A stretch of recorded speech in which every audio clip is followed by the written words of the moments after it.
Dr. Anderson, we really need you. It's urgent.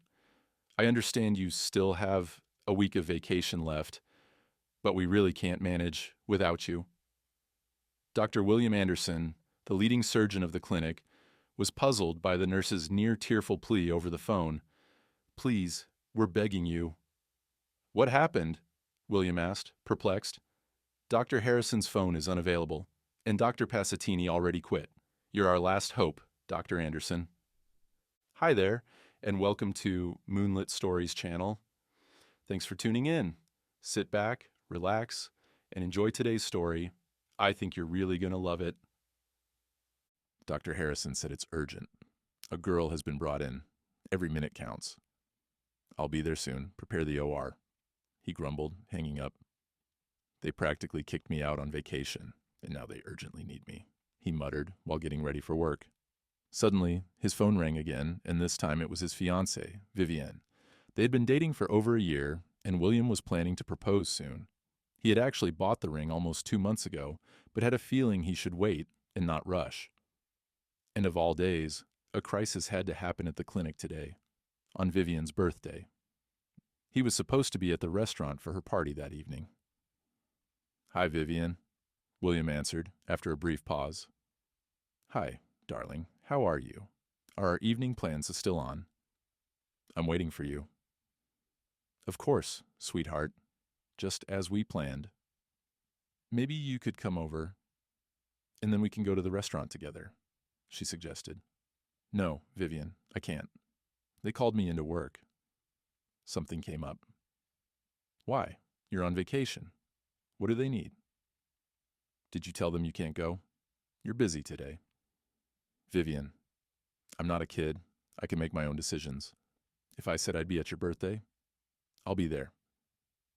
I don't think it's anything too serious.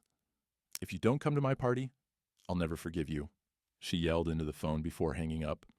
William stared at the phone for a long moment and then grabbed his keys and headed to his car. Dr. Anderson, often called a godsend surgeon, was the best in his field. He was beloved and respected by his colleagues. He's so polite, courteous, and always willing to help, the nurses praised him. No arrogance. He's a good man, they all agreed. And he never turns down someone in need, his colleagues echoed. Dr. Anderson's life was dedicated to his passion.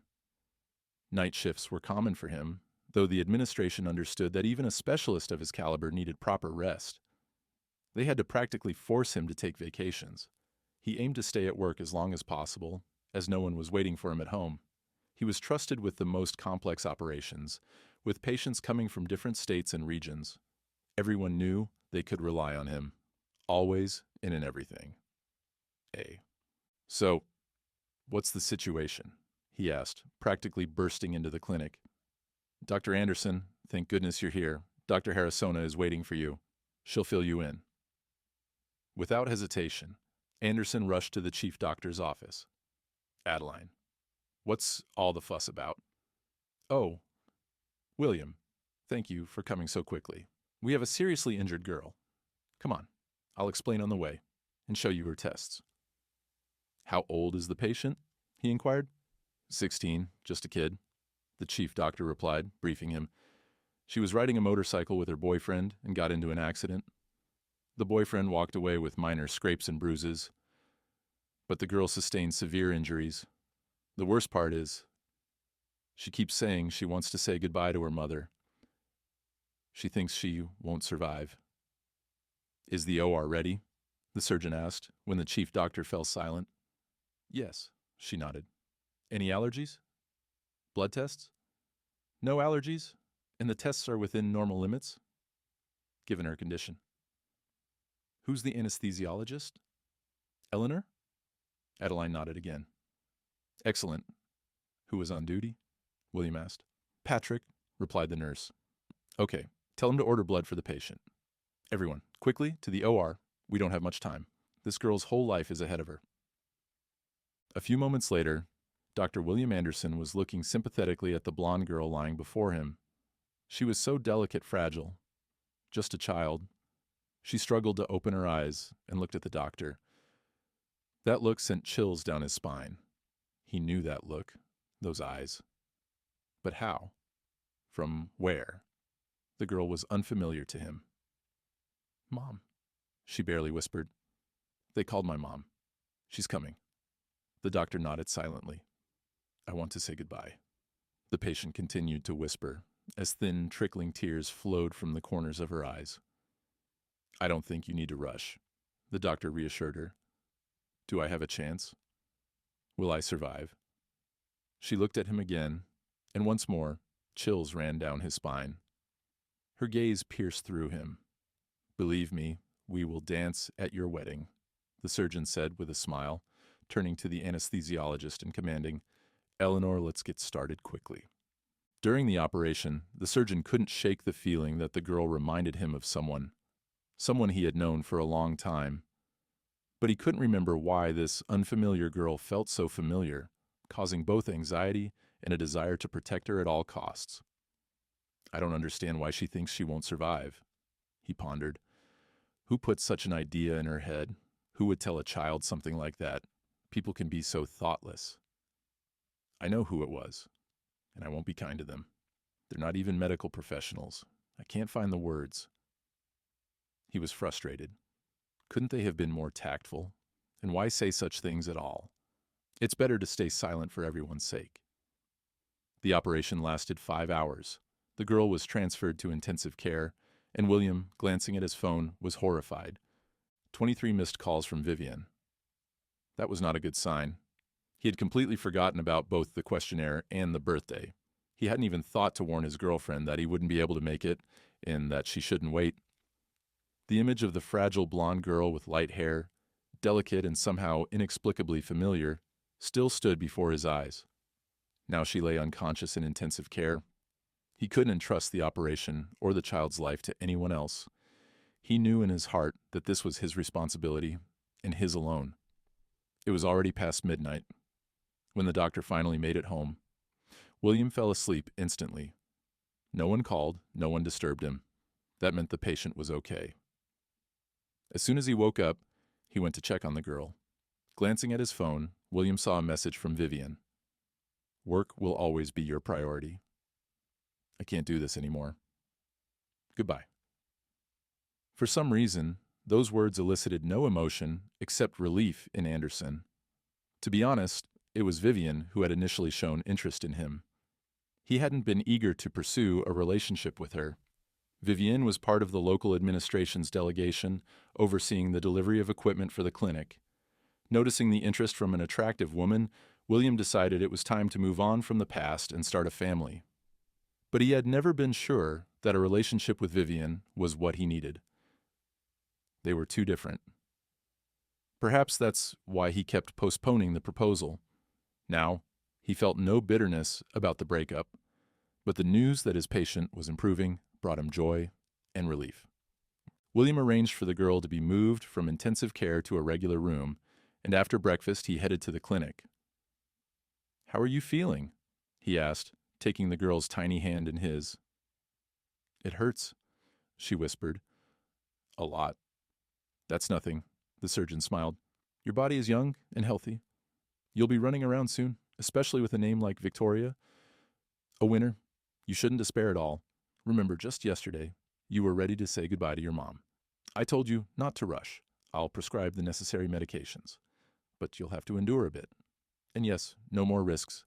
Even if you're with a real pro, I'd forget about motorcycle racing if I were you. Victoria smiled and closed her eyes. She was still too weak. Rest, girl. Gain your strength, and I'll check on you later. Leaving the room, William headed to the chief doctor's office. Victoria had survived. Her mother wouldn't have to endure the immense grief. And soon, the girl would be back on her feet. And if she wished, she might ride a motorcycle again. Though William would surely warn her several more times about it. As he pondered, someone suddenly grabbed his arm and started shaking it. Thank you, Dr. Anderson. I couldn't have managed on my own. Patrick, you scared me. William laughed, seeing the doctor who had been on duty the day Victoria was brought in. Don't sell yourself short. You'd have done everything right. You're capable. How is she? Patrick asked. She's doing fine. I'll prescribe treatment. And I think the girl will recover quickly. Her mother arrived, though I didn't see anyone next to her in the room. Yeah, confirmed Patrick. She went to freshen up after a sleepless night. We barely convinced her to leave. The woman didn't close her eyes all night. She sat by her daughter's bed. My heart almost broke from pity, but thank goodness it's all over. William patted Patrick on the shoulder. By the way, do you know if Adeline is around? Yes, the young doctor nodded. I just came from her. Great. I'll run over before she leaves. William and Adeline had studied together. A modest student with a brilliant future and the only daughter of a professor, passionately dedicated to medicine. They immediately hit it off. It was Adeline who introduced her classmate to her father. Professor Johnson recognized the young man's potential and helped him get a position in the department where he taught. William studied and worked simultaneously. He was preparing for his defense and was promised a splendid academic career. But then, suddenly, Professor Johnson passed away. He was replaced by someone of an entirely different approach. This new leader was uninterested in research, compliance checks, or safety requirements. He immediately declared that profit was paramount. Relations with the ambitious and talented young man went sour from the first days. The new head, Dr. Phillips, didn't get along with the former head's daughter either. But he was too afraid to confront her directly and instead took out his frustration on William.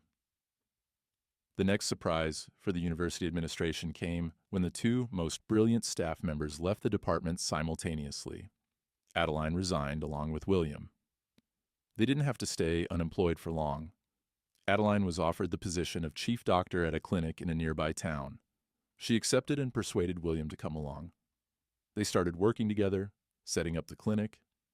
Adeline watched with joy as her former classmate, instead of pursuing an academic career, became increasingly engrossed in surgery. Recognition soon followed. Now, William's name was known not only locally. His reputation as an excellent specialist spread far beyond the region. Adeline, may I come in? William knocked and peeked into the chief doctor's office. Of course, she smiled, setting aside the paperwork she was reviewing before his arrival. How's the girl? Excellent. Listen, I'm curious, why was she brought to us? Why not sent to the hospital? Her boyfriend insisted, Adeline said, giving him a somewhat mysterious look, but William didn't notice. I still don't understand, he mumbled. But I understand a lot, Adeline smirked. You just don't know everything. Her boyfriend is the son of a prominent figure in the science field, and our patient is not liked by this important father at all. And then such an opportunity presented itself. The father was at the accident scene and was the first to arrive. He yelled that the girl would be a vegetable now, that people don't recover from such injuries. And what's the point in bothering with her? Vegetables don't live long. Can you imagine? So that's where she got those thoughts from. Now that explains a lot, William muttered to himself. Adeline, not catching his words, continued. And now, the most interesting part. William immediately looked at her. The girl's boyfriend's name is Henry Phillips. Does the last name ring a bell? Are you saying, William began, but Adeline interrupted him. Exactly. Benjamin Phillips, the same one. What a despicable man. All right. He treated us poorly back then. We were strangers to him. And we were in his way. He didn't spare us. But that's his own son. He even managed to harm him, William marveled. Dr. Anderson decided to check on Victoria before heading home. Approaching her room and opening the door slightly, he turned pale when he saw who was sitting by her bedside. It couldn't be. His heart pounded in his chest. He quickly closed the door and hurried to his office. He needed to gather himself urgently. But now he perfectly understood why Victoria's eyes had seemed so familiar. They were the eyes of her mother, Caroline. His Caroline, who had been his greatest love, and at the same time his most bitter disappointment in life. They had met during their college years. William had managed to get a ticket to a performance he had long dreamed of seeing. That's where he first met Caroline. He didn't know she was an aspiring actress and the daughter of a high-ranking official. The girl immediately caught his eye. Caroline declined the cake in the cafe, saying she was on a diet. A diet? Why would you need one? William was astonished. For the role, not a gram over. Otherwise, the costume won't fit, and they'll choose someone else. William smiled, but didn't insist. From the moment they met, they were inseparable. They spent all their free time together, planning their life after the wedding. But suddenly, Caroline disappeared. She just stopped communicating and vanished. William later found out that she had moved to Washington, D.C. to live with a relative. She didn't consider it necessary to inform her beloved about her departure. William was convinced that the reason was her family's reluctance to accept a poor student. He suspected that her father had chosen another, more suitable candidate for his daughter. But William loved Caroline so much that he couldn't even imagine another girl by his side, even in the distant future.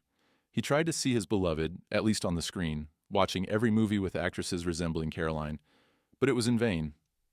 Her unfamiliar last name was not in the credits, nor was her beloved face on the screen.